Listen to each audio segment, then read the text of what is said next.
भी मेरे शिष्य हैं या मेरे फॉलोअर्स हैं, वह मेरे पास में एक तत्व को रखते हैं कि गुरुदेव आपने मुझे दीक्षा दे दी है, मैं साधनारत हूँ, मेरी पत्नी भी धार्मिक विचारों की है और पूजा पाठ में मेरा सहयोग प्रदान करती है। आप उन्हें भी दीक्षा से अनुग्रहित कर दें ताकि मेरा गृहस्थ जीवन सुखी संपन्नता के साथ में व्यतीत हो। इसी विषय पर मैं आज विशेष तत्व को उद्धृत करने वाला हूँ, सतीत्व का। जो स्त्री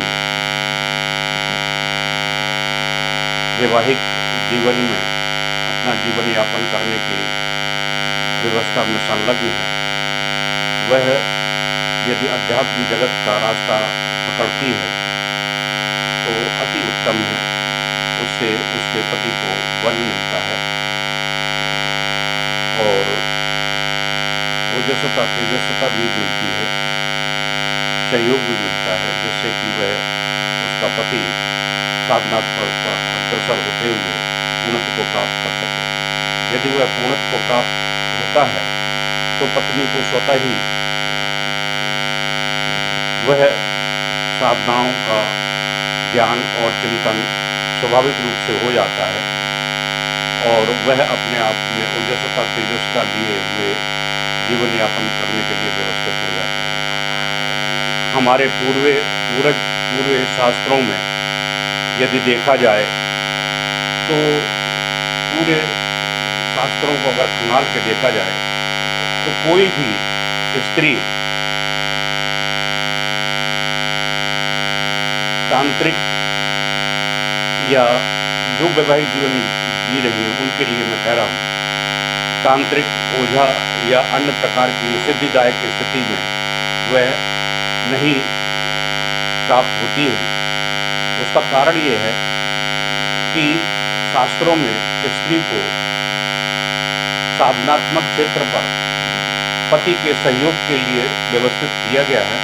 वह पति को जितना सहयोग प्रदान करती है उतना ही उसको सतीत्व का ज्ञान प्राप्त होता है, उसको सतीत्व की ऊर्जा प्राप्त होती है और वह सती तेजस्वता के रूप में आती है। उदाहरण के तौर पर माँ सती अनसुईया जो अत्रि की पत्नी थी, उन्होंने अपने पति की सेवा करते हुए अध्यात्म जगत पर पूरा का पूरा उनका सहयोग दिया और सहयोग देने के बाद में पूर्ण एकाकी भाव से अपनी पति की सेवा में निमग्न रही और पति सेवा से ही उन्हें वह सिद्धि प्राप्त हुई कि वह चिरंजीवता को प्राप्त हुई। जब उनके सतीत्व की चर्चा तीनों लोकों में होने लगी तो महालक्ष्मी, महासरस्वती, महाकाली ने उनकी परीक्षा लेने के लिए, क्या ये मेरे से भी बड़ी हुई हैं सतीत्व में, तो उन्होंने ब्रह्मा, विष्णु, महेश को भेजा था और उन्होंने कहा था कि माँ मुझे अपने आंचल में बिठाकर मुझे दूध पिलाइए। तो उन्होंने अपने सतीत्व के बल पर तीनों देवताओं को बालक रूप में परिवर्तित कर दिया था और अपनी गोद में लेकर अपने आंचल से उनको दूध पिलाया था। तो यह एक प्रक्रिया, एक सतीत्व की प्रक्रिया है। इस सतीत्व की प्रक्रिया में सभी जो गृहस्थ जीवन में अपना जीवन यापन कर रही हैं और अपने जीवन का कर्तव्य निर्वाह कर रही हैं, तो कर्तव्य निर्वाह करते हुए वह अध्यात्म जगत में अपने पति का सहयोग करते हुए अपनी स्वयं की ऊर्जा को एकाकीकृत करते हुए वह साधना क्षेत्र पर अग्रसर हो सकती है। और यह बल इतना तेजस्ता युक्त होता है कि इस सतत की साधना सिद्धि के आगे ब्रह्मांड की सभी साधनाएं, कोई भी साधना ले लीजिए, चाहे महाविद्यालय ले लीजिए या अन्य कोई भी महाविद्याएं ले लीजिए या काली, तारा, छिन्नमस्ता या दुर्गा, भैरव या अन्य किसी प्रकार की भी जो भी साधनाएं हैं वह ले लीजिए, इनके साथ सतत के आगे नगण्य हैं। प्राचीन काल में सती प्रथा बहु प्रचलित थी। जब उनका पति देहावसान हो जाता था तो वह अपने अगण्य प्रेम की वशीभूत होकर वह पति की शव के साथ में अपना जीवन सर्वस्व निछावर करते हुए सतीत्व को ग्रहण कर लेती थी, सती हो जाती थी। लेकिन धीरे धीरे ये प्रथा समाप्त हो गई। वर्तमान में कलयुग में अन्य प्रकार की व्यवस्थाएं संपादित हो रही हैं। वर्तमान समय में करोड़ों में कोई एकाध सतीत्व की प्रक्रिया है, क्योंकि आज कल के युग में लिव इन रिलेशनशिप में जो अपने कौमार्य को भंग कर लेती हैं उनको जीवन में कभी भी सतत्व की प्राप्ति नहीं हो पाती है, क्योंकि वह अशुद्ध हो चुकी हैं। इस वजह से उनके जीवन में कभी भी शुद्धता नाम की कोई चीज़ नहीं रह जाती है और वह अपने जीवन में जितना भी धर्म कर्म जो भी पति की सेवा इत्यादि कर ले, लेकिन उन्हें कभी भी सतत्व का अंश प्राप्त नहीं होता है। इसी प्रकार से जो बद्धचलन स्त्रियां होती हैं, अन्य पुरुषों के साथ में संसर्ग कर लेती हैं, उनको भी इस सतत्व के क्षेत्र में उनका कोई प्रवेश नहीं होता है। उनका पूजा पाठ जप तप सब व्यर्थ होता है, उनको कोई भी फल की प्राप्ति नहीं होती है। उनका केवल एक ही उद्देश्य है कि अपने पति की सेवा में निमग्न रहें और उनकी ही सेवा से जो फल प्राप्त हो वही उनके लिए उचित है। इसलिए शास्त्र, वेद, पुराण, उपनिषद में सभी जगह यही व्यवस्था संपादित की गई है। इसी व्यवस्था को कलयुग में प्रचारित करने के लिए, क्योंकि अज्ञानतावश लोग या अन्य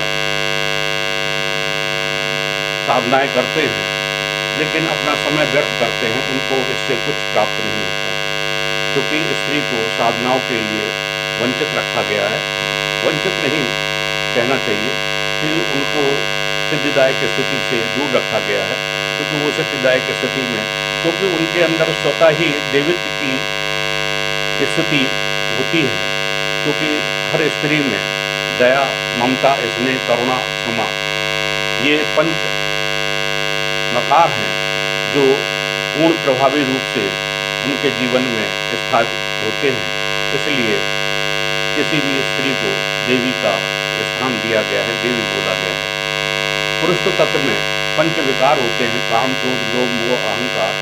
उनके विकारों से वह राक्षस प्रवृत्ति के होते हैं और जब वह साधना क्षेत्र पर अग्रसर होते हैं तो वह अपनी साधना और बुद्धि विवेक के बल पर अपने आत्म संयम ब्रह्मचर्य का पालन करते हुए वह अपने जीवन में 5 मकारों को, जो पुरुषत्व और राक्षसत्व के गुण हैं, काम, क्रोध, लोभ, मोह, अहंकार, इनका क्षय करते हैं और क्षय करने के बाद में जो देवित्व के, देवताओं के जो गुण हैं, दया, ममता, स्नेह, करुणा और क्षमा, इनका प्रादुर्भाव अपने मन, विचार, चिंतन, बुद्धि, विवेक में उनको संलग्न करते हैं और इसी संलग्नता के साथ में जीवन यापन करते हैं, तो उन्हें देवत्व की श्रेणी में जाने से कोई नहीं रोक पाता है। उनकी कुंडली स्वतः ही जागृत हो जाती है और वह पूर्ण चैतन्य पुरुष की भांति अपना जीवन यापन करते हैं और उनको सिद्धियां स्वतः ही हस्तगत हो जाती हैं। यदि ऐसे पुरुष को एक महापुरुष गुरु की प्राप्ति हो जाती है तो वह गुरु में पूर्ण आस्था, श्रद्धा, विश्वास, समर्पण के साथ में यदि वह निमग्न हो जाता है तो वह उन विधाओं को, उन चीज़ों को हस्तगत करने में सक्षम हो जाता है जो आम साधकों को प्राप्त नहीं हो पाता है। आज कोई भी साधक है, किसी भी गुरु से वह दीक्षा प्राप्त कर लेता है, गुरु के 1.25 लाख मंत्र जाप कर लेता है, 10,000 लाख मंत्र जाप कर लेता है, करोड़ों मंत्र जाप कर लेता है गुरु मंत्र के, लेकिन उनको सिद्धियां प्राप्त नहीं होती हैं। वे समझते हैं कि गुरु प्राप्त होने पर, गुरु मंत्र जाप होने पर ब्रह्मांड की सभी शक्तियां हमारे अंदर समाहित हो जाएंगी। यह गलत चिंतन, गलत प्रकार है। गुरु का अर्थ ही नहीं समझ पाते हैं, गुरु की प्रक्रिया ही नहीं समझ पाते हैं, तो इन प्रक्रियाओं से उन्हें क्या लाभ मिलेगा। गुरु का मतलब होता है पूर्ण समर्पण की प्रक्रिया। यदि आपने अपने जीवन में पूर्ण समर्पण की प्रक्रिया संपादित की है, गुरु को अपने रोम रोम में, अपने वाणी में, अपनी ओजस्वता में, अपनी धड़कनों में उसको अगर समाहित कर लिया है और उठते बैठते खाते पीते रहते हर काम में अगर गुरु की निमग्नता उसके शरीर में रहती है तो वह पूर्ण गुरु में हो जाता है। ऐसा शिष्य को गुरु की कृपा प्राप्त होती है। मैं पहले भी वीडियो में स्पष्ट कर चुका हूँ कि जो साधक प्रेम करना जानता है, गुरु को प्रेम की डोर में बांधकर नेत्रों के माध्यम से हृदय में स्थापित कर लेता है, तो वह साधक अपने आप में श्रेष्ठतम स्थिति को प्राप्त करते हुए साधनाओं में सिद्धि प्राप्त कर लेता है। क्योंकि साधक केवल वाणी से ही गुरु गुरु गुरु गुरु का चिंतन करता है, अंदर से, हृदय से, धड़कन से उसको गुरु की जो उत्कर्षता है वह दर्शित नहीं होती है। क्योंकि जिस व्यक्ति ने जीवन में प्यार करना नहीं सीखा है, प्यार की जो परिभाषा है वो अपने जीवन में चरितार्थ नहीं की है, प्यार को एहसास नहीं किया है, महसूस नहीं किया है, क्योंकि प्यार भी कई प्रकार से होता है। माँ का प्यार अलग होता है, भाई का प्यार अलग होता है, बेटी का प्यार अलग होता है, भाइयों का प्यार अलग होता है, पत्नी का प्यार अलग होता है। जो पत्नी का प्यार है वह एक निश्चल, निष्कंटक, स्वार्थहीन और पूर्ण समर्पण की प्रक्रिया लिए हुए होता है। बाकी अन्य संबंधों के जितने भी प्यार की परिभाषा अगर दी जाए तो कहीं ना कहीं उनमें एक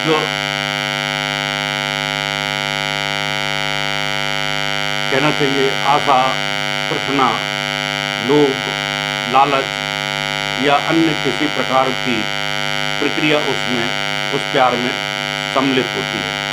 लेकिन पत्नी के प्यार में कोई भी यह प्रक्रिया संपादित नहीं होती है कि उसे मालूम है कि मेरा पति सर्वस्व है और मैं पति के साथ ही अपना जीवन यापन कर रही हूँ, उनका जो कुछ है तो मेरा है, मेरा जो कुछ है तो उनका है। जो यह प्रक्रिया जब उसके मन मस्तिष्क में आती है, यही प्रक्रिया जब गुरु शिष्य में चरितार्थ होना शुरू हो जाती है कि मेरो तो जिस तरह से मीरा ने कहा था, मेरो तो गिरधर गोपाल रे दूसरो न कोई, जाके सिर मोर मुकुट मेरो पति सोई ले।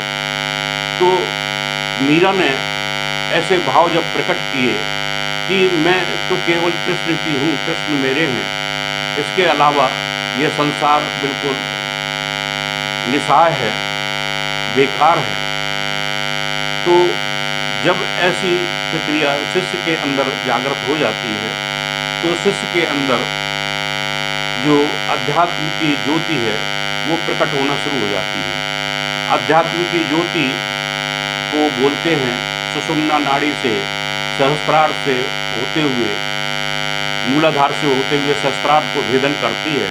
सातों चक्रों को, मूलाधार, स्वादिष्ठान, मणिपुर चक्र, अनाहत चक्र, विशुद्ध चक्र और आज्ञा चक्र और सहस्त्रार को भेदन करते हुए जब वो पूर्णत्व की स्थिति में आता है तो वह साधक के सामने तीनों काल स्पष्ट हो जाते हैं, भूत भविष्य वर्तमान, और उसकी जो टेलोपैथी होती है वह निशब्द होती है।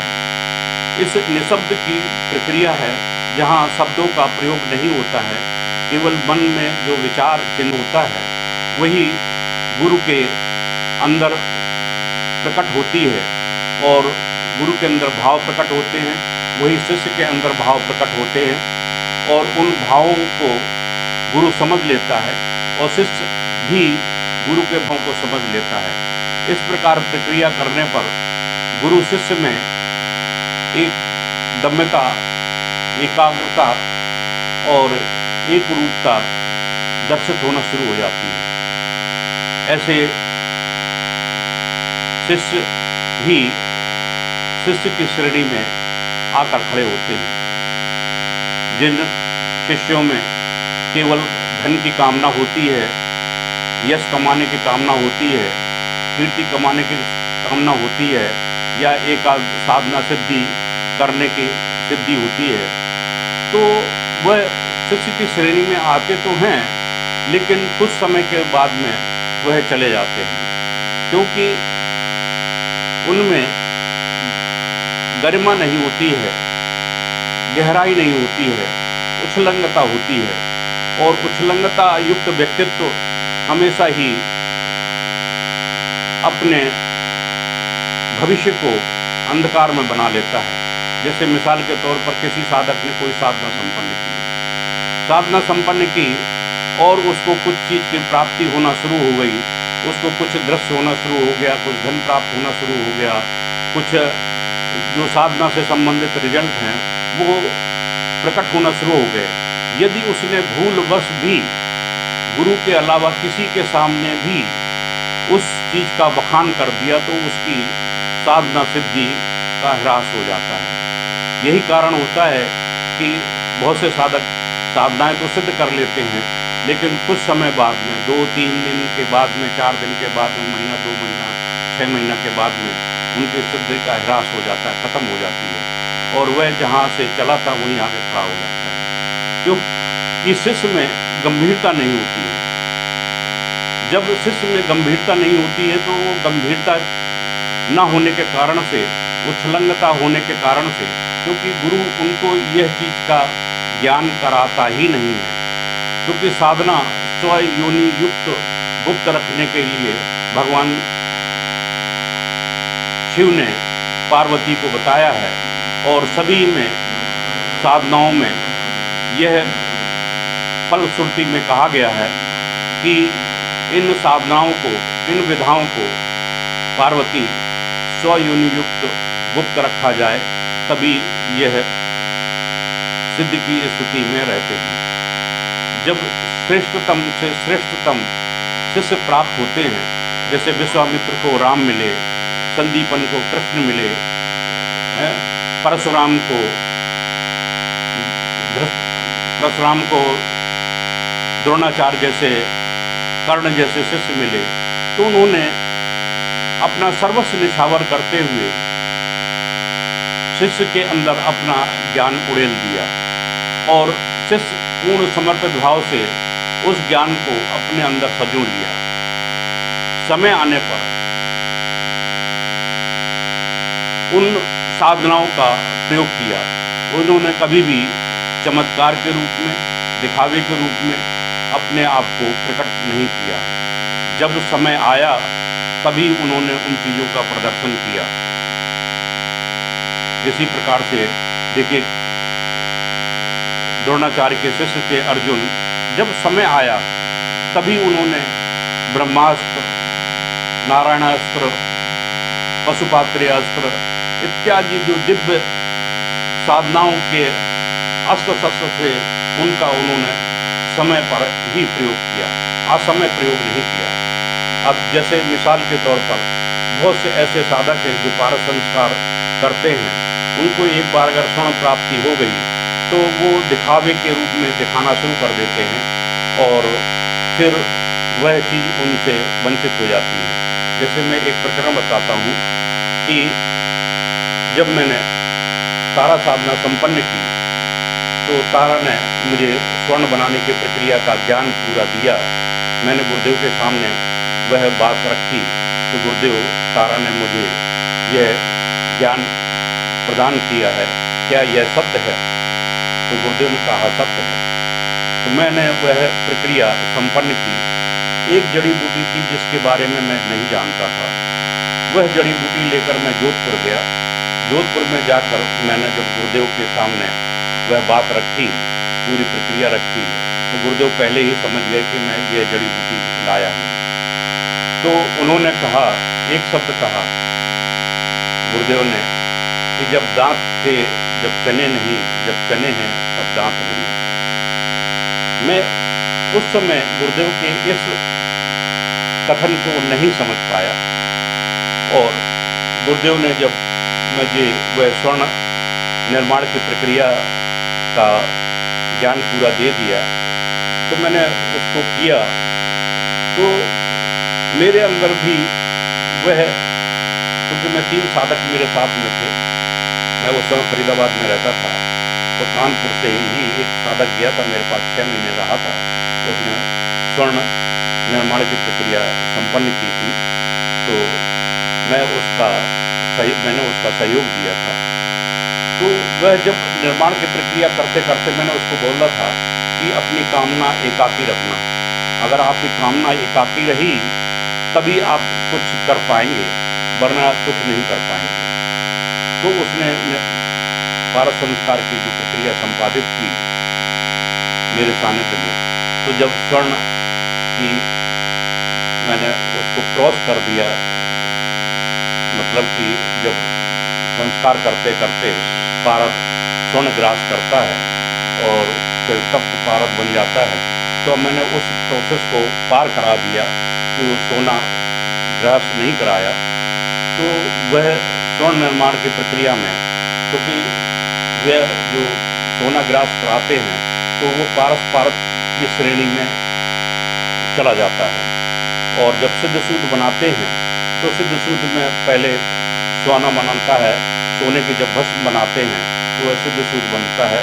नागार्जुन ने सिद्ध सूद जो प्रक्रिया है वह प्रक्रिया में पूर्ण विवरण दिया हुआ है। तो मैं वह सोना बनाने की प्रक्रिया में जब वह गया तो उसकी कल्पनाएं बहुत ज़्यादा विस्तृत हो गई। विस्तृत होने के बाद में जब मुझे उसकी अंतरात्मा का ज्ञान हुआ तो मैंने कहा कि बेटा अब तुम्हें यह चीज़ प्राप्त नहीं हो पाएगी, तुमने अपनी कामना में कुछ गलतियां कर दी। तो मैंने स्पष्ट किया उसको, तब उसको भान हुआ कि हाँ ये चीज़ आ गई है मेरे मन में कि सोना बन जाएगा तो मैं ये करूँगा, मैं वो करूँगा, मैं वो करूँगा। तो मुझे गुरुदेव के वो शब्द याद आ गए कि जब चने थे तब दांत नहीं, जब दांत है तब चने नहीं। तो मुझे वो प्रक्रिया याद आ गई कि श्रेष्ठ साधकों को, यशस्वी तेजस्वी जो साधक होते हैं उनको उस समय स्वर्ण सिद्धि प्राप्त होती है जब उन्हें सोने की आवश्यकता नहीं होती है। तो यह प्रक्रिया होती है। मैं पिछले वीडियो में एक प्रकरण बताना भूल गया था, मैं अभी चर्चा चली तो मैं वो प्रकरण बता देता हूँ कि गुरुदेव के ये वचन है, मेरे नहीं हैं। नागार्जुन ने जब सिद्ध सूद बनाने की प्रक्रिया की तो उसको एक ग्रंथ मिला था नागार्जुन को। तो उस ग्रंथ के अनुसार से उसने स्वर्ण बनाने की प्रक्रिया संपादित की और करते करते उसका बहुत जीवन का समय अंतराल उस प्रक्रिया को सिद्ध करने में चला गया। परिणाम स्वरूप वह स्वर्ण बनाने की प्रक्रिया में सफल नहीं हो पाए। अंत में उन्हें निराशा हुई कि यह जो प्रक्रिया इसमें उद्गत है यह गलत है, कहीं ना कहीं या तो मैं गलत हूँ या फिर यह ग्रंथ गलत है। मैंने इतनी जीवन के अपना अमूल्य समय इसमें व्यतीत कर दिया, ऐसा ना हो कि यह ग्रंथ किसी दूसरे के हाथ में चला जाए तो अगले का भी जीवन मेरे जैसा अनर्थ में परिवर्तित हो जाए। तो उसने उस ग्रंथ को एक नदी के किनारे जाकर कमर के नीचे पानी, कमर के बराबर पानी में अंदर चला गया और उस ताड़ के पत्तों को, जिसमें वह शुद्ध सोना बनाने की प्रक्रिया थी, वह उसने फाड़ फाड़ कर पानी में विसर्जित करने की प्रक्रिया की। तो दूसरे घाट में एक वेश्या स्नान कर रही थी, तो उसने देखा कि ये ताड़ के पत्ते जा रहे हैं, तो उसने ताड़ के पत्तों को पकड़ना शुरू किया। तो उसने देखा इसमें कुछ लिखा हुआ है, तो वह ताड़ के पत्तों को इकट्ठा करना शुरू कर दिया। थोड़ी देर बाद में ताड़ के पत्ते आना बंद हो गए, तो उसने सोचा कि यह ताड़ के पत्ते अब बंद हो गए हैं, शायद पूरे हो गए होंगे। तो उसने स्नान करना बंद किया और जहाँ से, जिस धारा से वो ताड़ के पत्ते बहते हुए आ रहे थे, वह उसी की ओर चल दी। तो देखा एक सन्यासी नाक के बराबर मुंह डुबोकर आत्महत्या करने के लिए तत्पर था। तो उसने रोका, हे साधु सन्यासी, रुक जाइए, यह क्या ताड़ के पत्ते आपने बहाए हैं? उन्होंने कहा, हाँ मैंने बहाए हैं। आपका नाम? मेरा नाम नागार्जुन है। मैंने अपने जीवन का सारा धन, जीवन का अमूल्य समय, पूरी जवानी मैंने इसके निर्माण प्रक्रिया में व्यतीत कर दी, परंतु मैं असफल रहा। या तो मेरी गलती है या इसमें जो लिखा हुआ है वह गलत है, अन्यथा किसी के हाथ में न लगे, इसलिए मैंने इनको बहा दिया था। तो उस वैश्या ने नागार्जुन को बोला कि मैं आपको धन देती हूँ, आप एक बार पुनः इसका निर्माण की प्रक्रिया शुरू करिए। तो नागार्जुन बाहर आ गए। तो बाहर आकर उस वैश्या ने नागार्जुन को धन दिया और उन्होंने पुनः प्रक्रिया प्रारंभ की।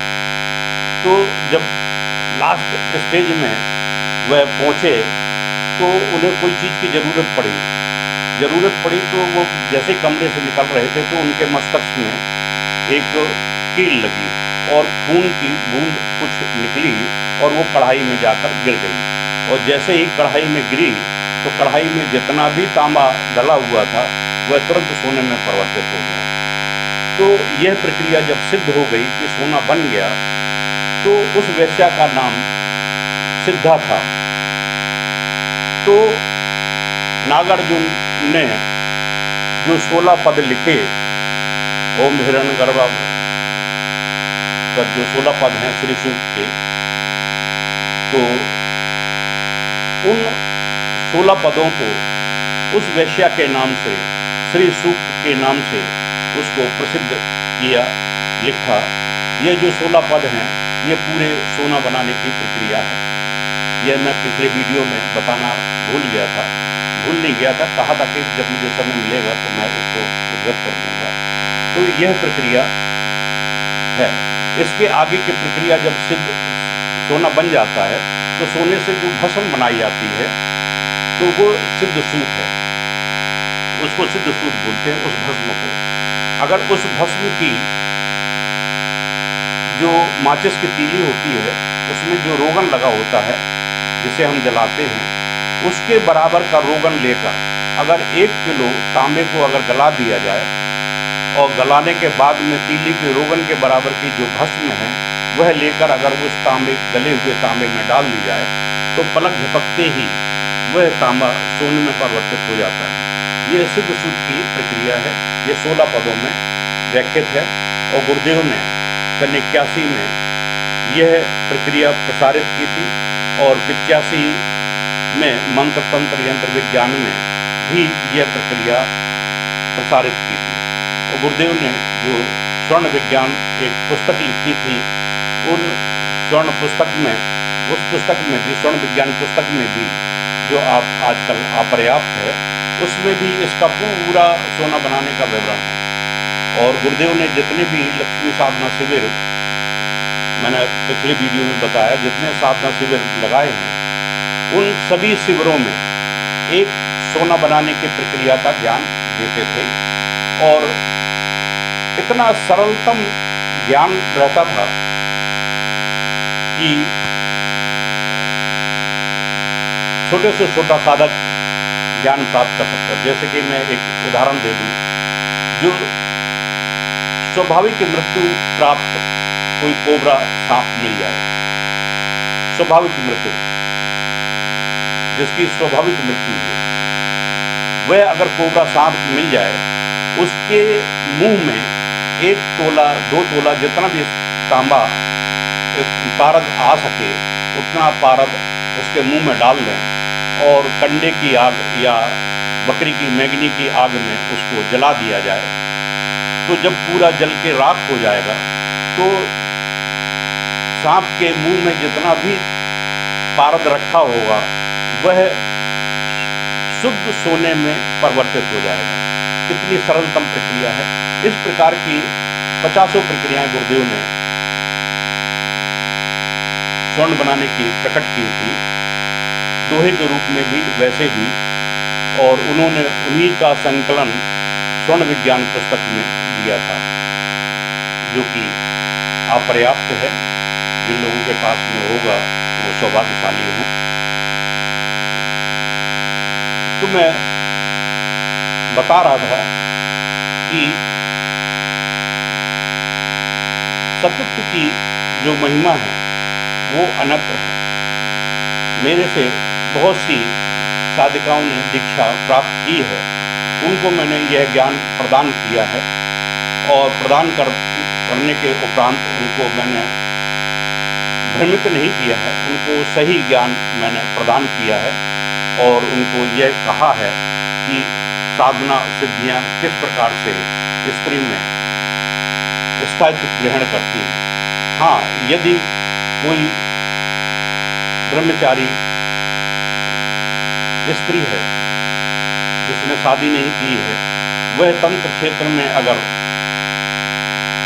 अपने आप को ले जाती है, चाहे वो अघोर पंथ में जाए, चाहे नाथ पंथ में जाए, चाहे वैष्णव पंथ में जाए या अन्य गिरी पंथ में जाए, किसी पंथ में वह जाती है तो उसका एक अस्तित्व अलग रहता है, उसका अस्तित्व अलग रहता है और उसको साधनाएं सिद्धियां प्राप्त होती हैं। जो स्त्री गृहस्थ में अपना जीवन यापन करते हुए साधनाएं को संपन्न करती है, वह पति की इच्छाओं के अनुरूप, यदि पति उसका पूर्ण धार्मिक है तो उनको सतत्व की प्राप्ति होती है, वरना नहीं।